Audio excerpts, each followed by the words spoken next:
دیکھیے، آپ کو معلوم ہے کہ ابتدا میں جب کہ حضور ابھی مکہ میں تشریف فرما تھے تو جس شخص کے دل میں ایمان یقین کے درجے میں آ جاتا تھا صرف وہی کہتا تھا اشہد ان لا الہ الا اللہ واشہد ان محمد رسول اللہ. گویا کہ ایمان پہلے آتا تھا، اسلام بعد میں آتا تھا، اس لیے کہ انہیں معلوم تھا کہ اسلام کے اعلان کا مطلب کیا ہوگا. گویا کہ اپنے معاشرے کو میں چیلنج کر رہا ہوں، اپنے خاندان سے ہی نہیں اہل و عیال سے بھی کٹ جانے کے لیے تیار ہوں. جو شخص اس حد تک یقین کا حامل ہو جاتا تھا وہ پھر اسلام کا اعلان کرتا تھا. لیکن رفتہ رفتہ صورت بدلی، خاص طور پر ہجرت کے فوراً بعد.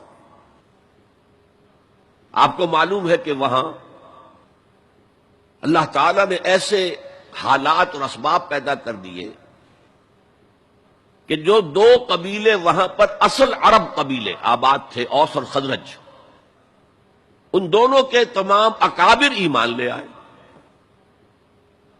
اور قبائلی زندگی کا معاملہ آپ کو معلوم ہے کہ اگر سرداروں نے ایمان قبول کر لیا تو پھر دونوں قبیلوں نے ایمان قبول کر لیا. لیکن یہاں کیفیت اب وہ نہیں تھی. یقیناً بہت سے لوگ ان میں وہ تھے جنہوں نے دل کے ساتھ ایمان قبول کیا تھا، اس کے فیس ویلیو پر تسلیم کیا تھا. لیکن بہت سے لوگ وہ بھی تھے کہ جو یہ دیکھ کر کے پورا قبیلہ اسلام لا رہا، چلو ہم بھی شامل ہو جائیں. یہ صورت تبدیل ہونی شروع ہو گئی. یعنی ان کے حد تک اسلام پہلے آ گیا، پھر رفتہ رفتہ حضور کی معیت میں رہے، حضور کی صحبت حاصل رہی اور اس سے استفادہ کیا تو ایمان بھی پیدا ہوتا چلا گیا. اب یہاں اسلام پہلے آیا، ایمان بعد میں آیا. بہرحال یہ تبدیلی اپنے کلائمیکس کو پہنچ گئی جب حضور کو اللہ تعالی نے اتنی کامیابی عطا کی کہ مکہ بھی فتح ہو گیا.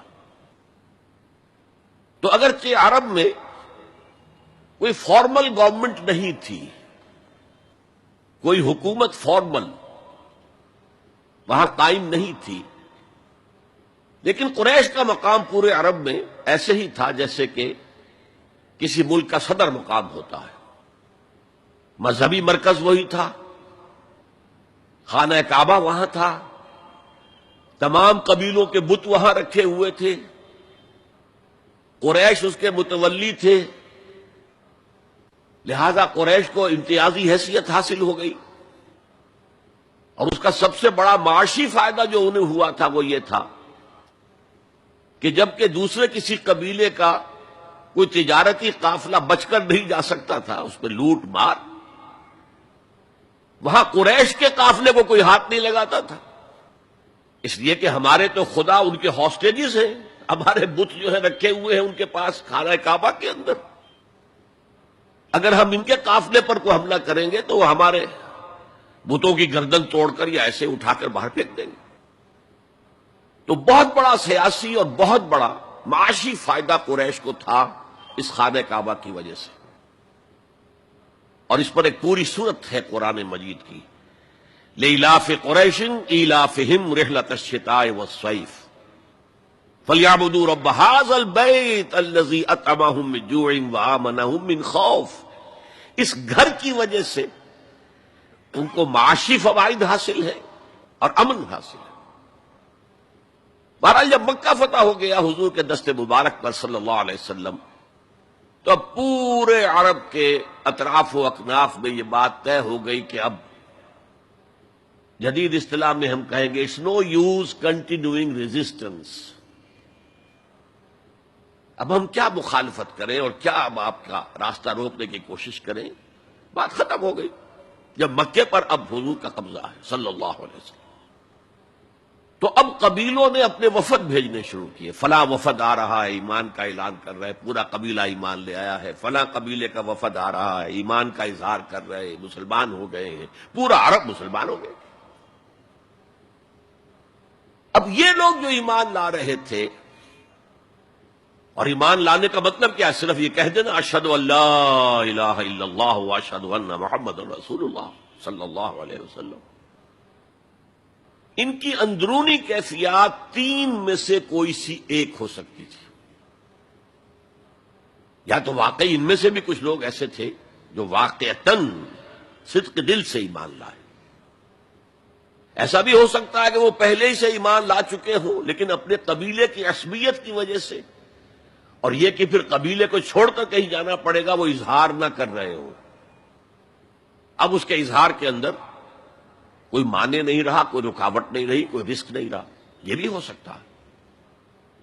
تو ایک ممکن کیفیت تو یہ تھی کہ وہ ایمان لائے ہوں حقیقتاً صدق قلب سے, اور ایک ممکن صورت یہ تھی, اور یہ ہر انقلابی عمل میں ہوتا ہے, کہ مخالف انقلاب قوتیں جب یہ سمجھتی ہیں کہ اب ہمارا بس نہیں چلے گا, اب ہم انقلاب کا راستہ نہیں روک سکتے,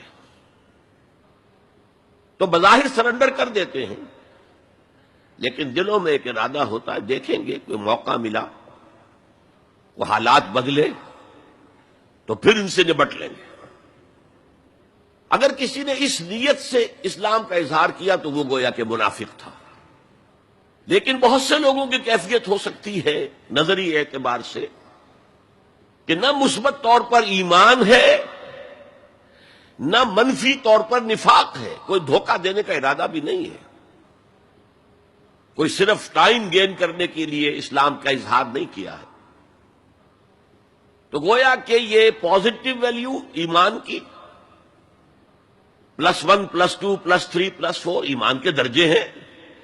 ایک عام آدمی کا ایمان ہے, ایک ابو بکر صدیق کا ایمان ہے, زمین و آسمان کا فرق ہے. خود صحابہ میں یہ درجہ بندی تھی, اور ہم تو اپنے ایمان سے کیا نسبت اور کیا تناسب قائم کریں گے صحابہ کے ایمان کے ساتھ, بالخصوص ابو بکر صدیق جیسے صدیق اکبر کے ایمان کے ساتھ رضی اللہ تعالی عنہ. اسی طرح -1 -2 -3 -4 یہ منافقت کے درجے ہیں. کس درجے کا نفاق ہے, کس درجے میں ڈٹرمینیشن ہے کہ we have only to buy time, اب اس کے سوا چارہ نہیں ہے, اب ہم ریزسٹ نہیں کر سکتے, it's no use continuing resistance, سر جھکا لو and wait for some occasion opportunity کہ پھر کھڑے ہو اور اس انقلاب کو انڈو کر دیں, ختم کر دیں. کاؤنٹر ریولوشنری موومنٹ جیسی کہ بالفعل ہوئی, جھوٹے نبی کھڑے ہو گئے, اور ایک مرحلہ تو ایسا آیا کہ معلوم ہوتا تھا کہ پورا عرب مرتد ہو گیا. جیسے وہ شکل تھی اذا جاء نصر اللہ والفتح ورأيت الناس يدخلون في دین اللہ افواجا, اس کے بالکل برعکس پوزیشن ہو گئی یخرجون من دین اللہ افواجا. اسلام جو ہے وہ صرف چند شہر جو ہیں حجاز کے ان تک محدود رہ گیا. ابن تیمیہ رحمۃ اللہ علیہ نے ایک عنوان قائم کیا ہے, اثبات الاسلام بغیر الایمان. اسلام کا اثبات, تسلیم کر لینا اسلام کو بغیر ایمان کے. اس آیت کے حوالے سے قالت الاعراب آمنا قل لم تؤمنوا ولكن قولوا اسلمنا ولما يدخل الايمان في قلوبكم. اب اگلا ٹکڑا اس آیت کا یہ ثابت کر رہا ہے کہ وہ منافق نہیں تھے. وَإِن تُطِيعُوا اللَّهَ وَرَسُولَهُ لَا يَلِدْكُم مِّنْ أَعْمَالِكُمْ شَيْئًا, اگر تم اللہ اور اس کے رسول کی اطاعت کرتے رہو, اس لیے کہ اسلام کے معنی یہ تو ہے, یہ تو لازماً کرنا ہوگا. وہ دور جو ہے آج کی طرح تو نہیں تھا کہ نماز نہ پڑھو تب بھی مسلمان, پڑھو تب بھی مسلمان, کروڑ پتی ہونے کے باوجود حج نہ کرو تب بھی مسلمان.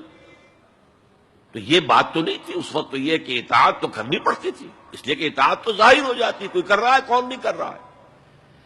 ایک چھوٹی سی بستی مدینے کی, ان میں کون نماز پڑھ رہا ہے کون نہیں پڑھ رہا صاف واضح ہوتا تھا. لہذا منافقین کو بھی آ کر نماز پڑھنی پڑتی تھی, بلکہ جو رئیس المنافقین تھا وہ ہمیشہ پہلی صف میں ہوتا تھا.